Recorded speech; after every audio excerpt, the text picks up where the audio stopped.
Charging port here, that's nice.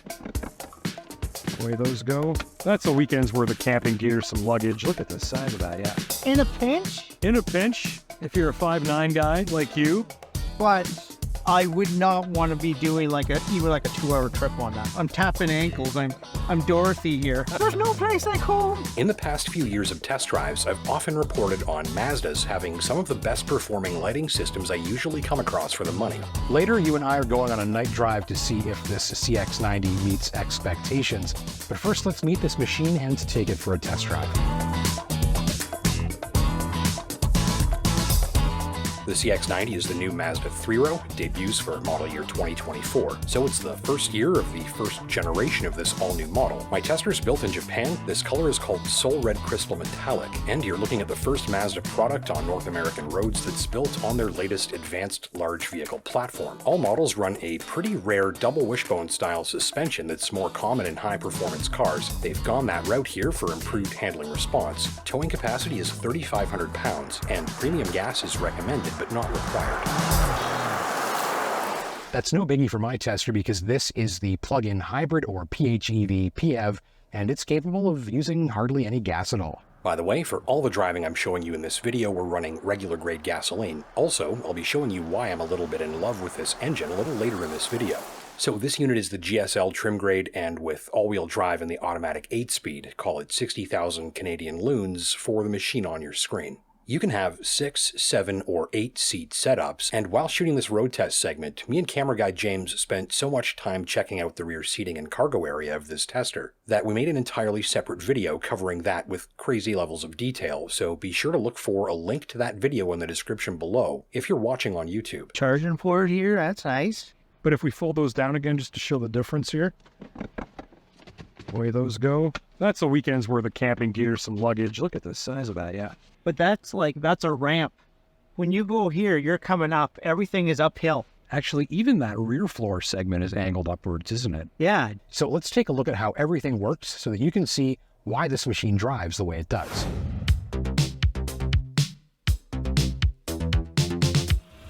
Other versions of the CX-90 run turbocharged straight-six hybrid engines. My tester is the plug-in hybrid, and it has an exclusive plug-in hybrid engine that very quickly became my favorite thing about it. That is a 2.5-liter longitudinally mounted gasoline 4-cylinder engine, non-turbo, and it makes about 190 horsepower by itself. Thing is, the 8-speed automatic attached to it has had its torque converter swapped out and replaced with an electric motor that has another 173 horsepower and 199 pounds of torque on its own and can generate its own electricity. So tallied up, that's 323 horsepower and up to 369 pounds of torque at your service, with a huge amount of that torque arriving immediately, literally below engine idle speed. And that's all while saving fuel and even allowing you to handle shorter drives or commutes 100% electrically without using a drop of gas.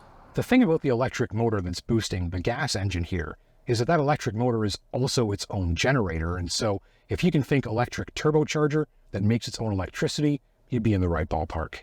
The 17.8 kilowatt-hour battery pack is built into the floor to the benefit of the center of gravity to help that double wishbone front end feel even livelier. And that battery pack is never allowed below a 20% charge, whether you plug in or not, since the gas engine will run to sustain that minimum 20% charge level automatically. And that's why there's no detectable change to performance, regardless of the level of this battery meter or whether or not you've plugged in. The remaining 80% of the battery gauge gives the driver storage for additional electricity sourced externally. Recharging to full takes as little as 2.5 hours on a level 2 charger like mine, or call it overnight if you plug into a standard household 120.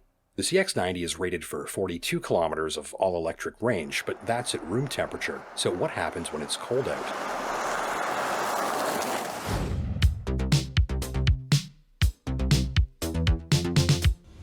Sudbury, Ontario's unusually warm February put the average temperature during my time at the wheel just a few degrees below freezing, and this might be the first February test drive I've shown you in nearly 20 years without any snow on the roads. In this sort of driving, I was getting 25 to 35 kilometers per charge, but that's without using the electric cabin preheating, so your real-life figures should be slightly better. And if you own one of these, please let us know down in the comments section if you're watching on YouTube. So you get a few dozen kilometers of all-electric driving per charge before the fuel pump has to turn on, and say double that amount if you're able to charge both at home and at work. Going to the gas station a few times a month becomes going to the gas station a few times a year. And with a full tank of gas and a full battery, it's a nearly 800-kilometer cruising range, with combined economy rated at 9.4 liters per 100 kilometers, about the same as a Mazda CX-90 Turbo, that's Mazda's largest SUV, drinking as much gas as the hot rod engine in their smallest SUV, for reference.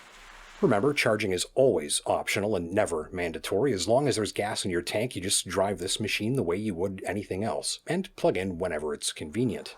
I do wish it went further on a charge in the cold. That's a complaint of anything I drive with a plug in Northern Ontario, though I did really appreciate the use of what Mazda calls a positive temperature coefficient heater that warms the coolant electrically, and that allows the climate control to work in the cold without running the gas engine. And that means a quieter and more authentic EV driving experience on cold mornings. Elsewhere on winter-ready features, the windshield wipers spray fluid directly onto the glass and only on the upstroke, so not a drop is wasted, and that's more miles per gallon from your washer fluid when you're driving in the salt belt in February.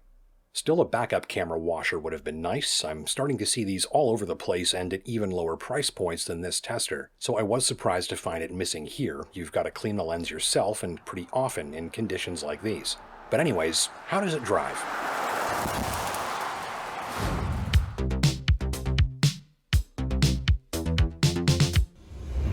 So this is the part of the video that I'm the most excited to show you, and I've got the night drive experience coming up for you as well. But first, I really need to tell you about how this machine drives, and actually, really, there are kind of just a few important things that you've got to know. If you're coming here from a smaller recent Mazda crossover, maybe a CX-30 or a CX-5, I think you'll find yourself to feel right at home in a lot of important ways. So first off, you've got the mandatory combination of a relatively quick and heavy feel to the steering, where a Grand Highlander or Subaru Outback has steering that's light enough to one finger around if you wanted to. The CX-90 really encourages you to keep both hands where they belong at 9 and 3, and requires just a little more of your muscle, forearms and wrists doing the steering instead of just your fingertips to pull you into the experience a little more. So your reward for that touch of extra effort is a steering that's very smooth, very linear, very precise, and quick, but not too quick. If you're a bit of a driving enthusiast, you'll find this gives you plenty of satisfying response to smaller inputs, but without feeling twitchy or nervous to your passengers, and in that way the drive is more rewarding to both. The CX-90 rides as I typically find Mazda crossovers tend to.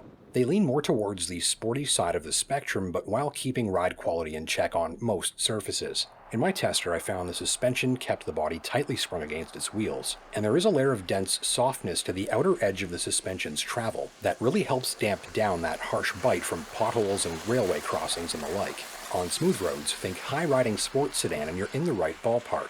In the back roads, just mind your speed, as I did find the ride quality and body motion control to have a few challenges keeping things smooth and quiet on some of the rougher surfaces that I drive on. So this one's lovely for corner carving, but some drivers will prefer something with a ride a little less coarse over the rough stuff. Lovely job from Mazda's Trick electronic stabilizations working in the background to keep the handling tidy, even over stripes of wet sand that can see other crossovers slip and skip. I typically avoid the commonly overused phrase tidy when referring to a car's handling, but it is warranted here. This is like a sports car at your fingertips compared to a Grand Highlander or Honda Pilot. It's a plus-size take on the typical Mazda SUV interior that generates a similar feel, tidy and formal design, subtle sculpting, a slim screen for a better outward view, plenty of metal accents to engage the eyes, and the outer edges of the dashboard visually lock into the forward corners of the door to give you a secure, wide, tidy environment, with virtually all control surfaces placed low on the dash to help maximize your forward sightlines. These buttons are big enough to get with your gloves. You'll be able to feel your way around. Worth pointing out that although these are toggle blade style switches, right, you've actually got to push down on both of them, which is counterintuitive, right? So to make the heat go up, I actually have to push down on that button. So like the shifter, those climate control buttons may be a little bit more complicated than they need to be. Yeah, so both doors open as wide as possible, and especially that back door. That's just about 90 degrees. So look at the size of the opening we have here. Shame about that center console, though it's very shallow where most competitors approach elbows deep. But no gripes from under the hood. In fact, I fell in love with this PHEV engine because it's not quite like anything else I've ever driven. Since this is a non-turbocharged 2.5-liter four-cylinder with 323 horsepower, thanks in no small part to that powerful electric motor bolted up to the back of it, There's a really interesting sound sensation from the driver's seat, where it seems like they've tuned things at least a little to show this off.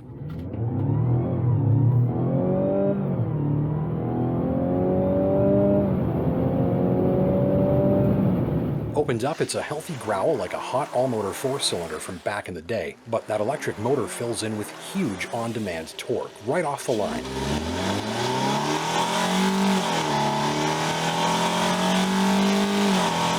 And the all-wheel drive system knows what it's doing, and you get the signature growl of an all-motor 4-cylinder engine with the forward thrust of a big V8.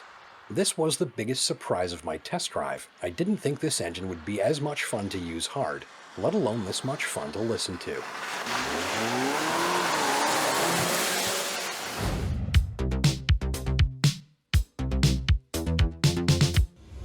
Earlier, I mentioned that owners of recent Mazda crossovers would feel right at home in the CX-90 in a variety of ways, and actually the night drive experience is one of them. The use of screens in here is relatively minimal, the main display is fairly low profile, and that helps to reduce light pollution on board. Same goes for the clean, crisp, and fine illumination of glowing text, and the metal trim elements used around many controls to help you feel your way around in the dark. So it's a nice, unobstructed forward view out, and ultimately an easy environment to navigate in the dark, with brightness controls integrated into the instrument cluster cowl for easy access, and one button press to power down the stereo and central screen if you need to focus. You'll feel nicely set up in the dark.